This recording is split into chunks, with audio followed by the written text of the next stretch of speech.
Hello, parents on Path to Parenting Harmony. This is Dr. Susan Blumberg, and this is my Monday Facebook Live coming to you from Denver, Colorado. Last week, we talked about some ways to help increase resilience in your tweens and teens. And today, I want to give you a few more important strategies. One of the most important things we talked about is to stop rescuing our children. This is so hard for parents. We see them struggling, whether it's with their homework, in a social situation with another child, or even just with simple tasks like clean their room or picking up after themselves. And yet I say to parents all the time, stop rescuing them. Let them figure it out themselves. But if we're going to have them be successful at figuring things out themselves, we have to teach them problem-solving skills. We have to teach them how to brainstorm possible solutions to situations, and then we have to help them work out solutions to problems. So how do we go about doing this? How do we teach our kids this valuable skill that will carry them into adulthood? So let's think about how we learn to problem solve. What did your parents do when you couldn't figure out your homework? There's a couple ways that parents manage this. Parents who rescue their children review their homework every single day and say problems 2, 4, and 9 are incorrect. Go back and do it correctly. And if you can't figure it out as the child, they sit down and work through the math problem with them. So what's wrong with this approach, you might ask? I'm teaching them how to do the math program. Well, there are two problems with this approach. First is you've already done 4th grade or 9th grade or maybe 11th grade, and you don't really need to do it again. Second, when your child turns in 100% correct homework day after day after day, what does the teacher think? The teacher thinks that your child has learned how to do all these tasks in school. They don't realize that you're being the teacher at home every night and doing the school's job for them. And so if you want the school to really get a good picture of what it is your child is learning in school, you have to be able to send your child to school with incorrect homework. I know, just devastating, but super important, especially if you have a child with a special need who needs to be learning this material from their teachers at school. Whether that's the general education teacher or the learning specialist, they need to know exactly what your child is learning within the confines of the school setting, because they want them to be able to learn it within that time frame and by those specialists, not from you at home. And your child is exhausted by the time they come home, particularly if they do have learning difficulties, but even a neurotypical kid, and they don't want to have any more school time at home. They want it to be over.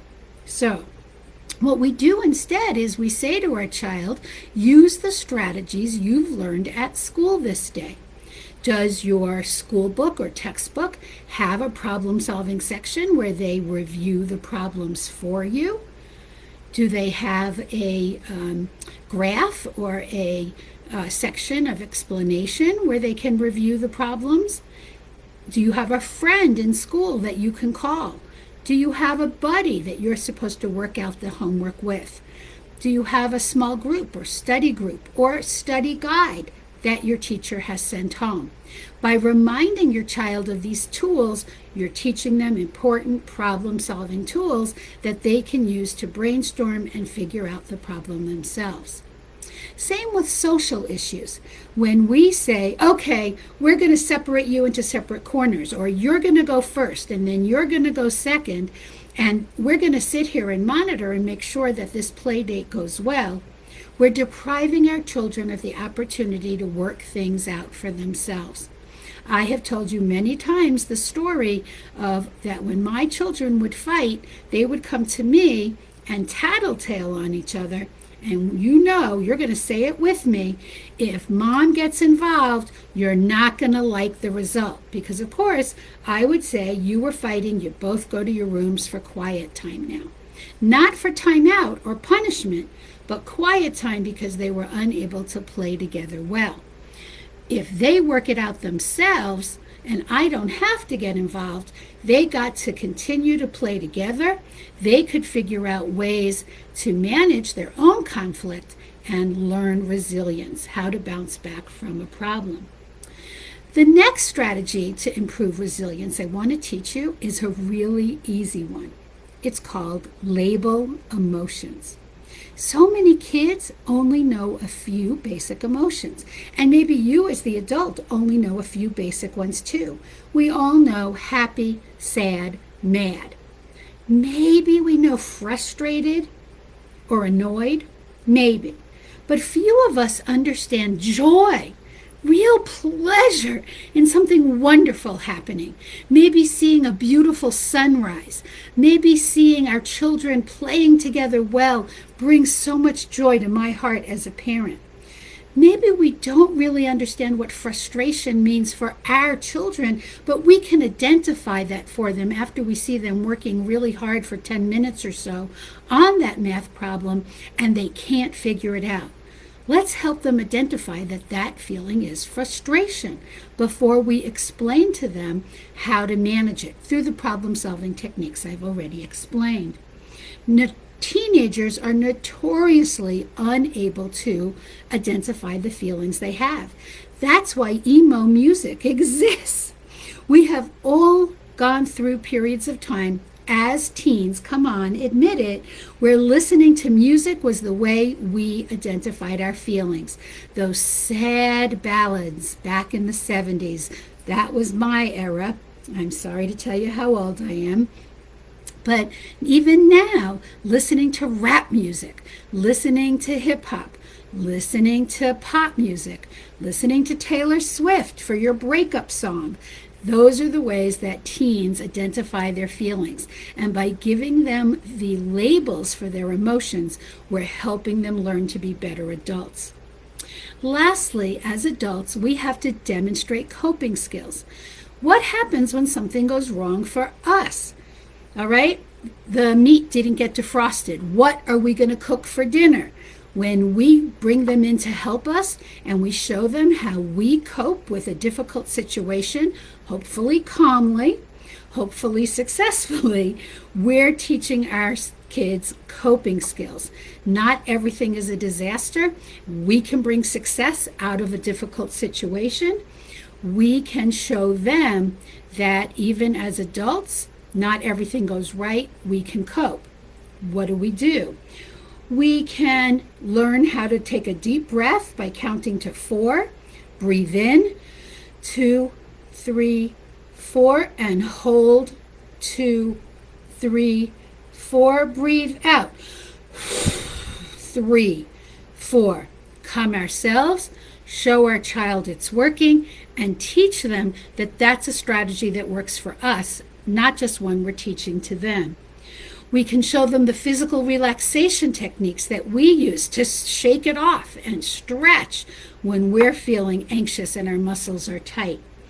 We can use mindfulness exercises to calm ourselves and demonstrate those to our children and teens. And there are useful apps for our smartphones, such as the one called Calm that teaches mindfulness. There's one that my son showed me when he was feeling great anxiety called Pixels.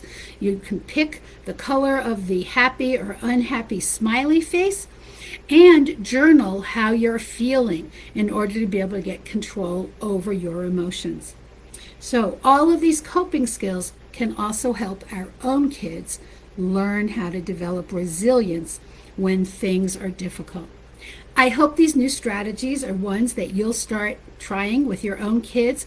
Please give me some feedback. Let me know if any of these strategies feel like they're working for you, or if you already use them, and what's the most successful for your children or teenagers.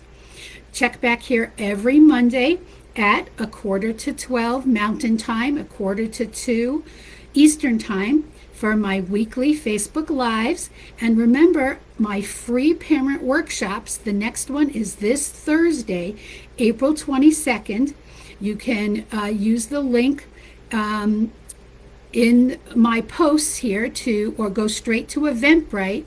How to help your kids get stuff done is being redesigned, and this week, starting on Thursday, we'll have 25 minutes of presentation with 4 takeaways and a full 50 minutes of deep dive coaching on the important issues that are facing you and your family.